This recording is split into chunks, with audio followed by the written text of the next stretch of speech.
Bonjour à tous, début de semaine riche en nouveautés avec l'ouverture des portes du salon de Shanghai. Focus sur quelques nouveautés stars de l'événement. Avant cela, direction le Grand Palais à Paris où s'expose jusqu'à ce soir la Ferrari.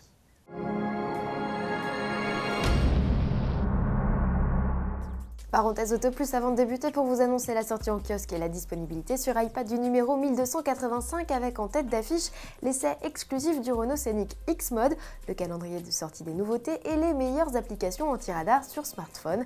Un numéro à retrouver jusqu'au 28 avril. Le 28 avril sonnera la fin du Tour Auto 2013. Avant de rallier La Rochelle, les quelques 250 véhicules historiques engagés dans l'épreuve auront parcouru plus de 2000 km, sillonnant la France de part en part. Comme à l'accoutumée, c'est au Grand Palais à Paris que se sont d'abord donné rendez-vous tous les participants. Dans la nef de cet édifice mythique, on a assisté dimanche 21 avril à un magnifique bal de joyaux de l'automobile internationale. Aston Martin, BMW, Porsche, les modèles prenaient place tour à tour sur le parvis après être passés par la case vérification technique. Au cœur du Grand Palais, sous la coupole, trône le stand Ferrari et ses merveilles, Daytona 250 GTO et des modèles beaucoup plus récents, mais déjà collector à l'image de la Ferrari. L'ultime supercar du Cavallino Rampante est en exclusivité à Paris et nous avons pu la filmer en avant-première. C'est la deuxième fois que le bolide en carbone de 963 chevaux s'offre une apparition en public après sa révélation remarquée au salon de Genève. Tel un rubis dans son écrin, elle brille de mille feux sous les projecteurs.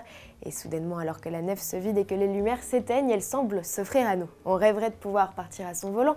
Malheureusement pour nous, les 499 exemplaires prévus sont déjà tous vendus. Alors on la dévore avec les yeux et vous avez l'occasion d'en faire de même jusqu'à 17 h ce lundi 22 avril. Dépêchez-vous pour l'admirer et profitez des autres bolides du plateau. Il vous suffit d'acheter le programme vendu 10 €. Le départ du Tour Auto 2013 sera lui donné le 23 avril du château de Dampierre en Yvelines.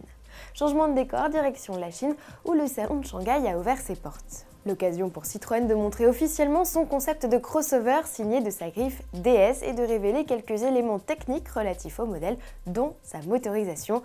On sait ainsi que le Wild Ruby profite d'un moteur hybride, un 1,6 turbo-essence de 225 chevaux et combiné à un bloc électrique, une première chez PSA qui couplait jusqu'alors l'électrique au diesel uniquement.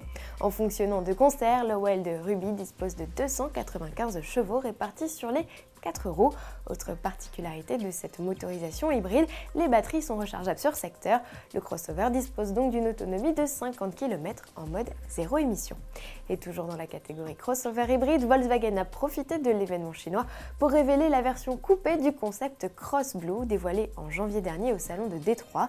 Ce mastodonte de 4,90 m de long et 2 m de large embarque un V6 essence de 299 chevaux que Volkswagen a couplé à 2 moteurs électriques. Au total, il dispose de 415 chevaux permettant de l'envoyer à 100 km/h en moins de 6 secondes et atteindre la vitesse maxi décoiffante de 236 km/h. Côté autonomie en mode tout électrique, en revanche, le poids handicape la bête qui ne peut rouler que 33 km à une puissance de 120 km/h. Pas mal tout de même, reste à savoir si cette motorisation prendra prochainement place sous le capot d'un Touareg par exemple. À demain.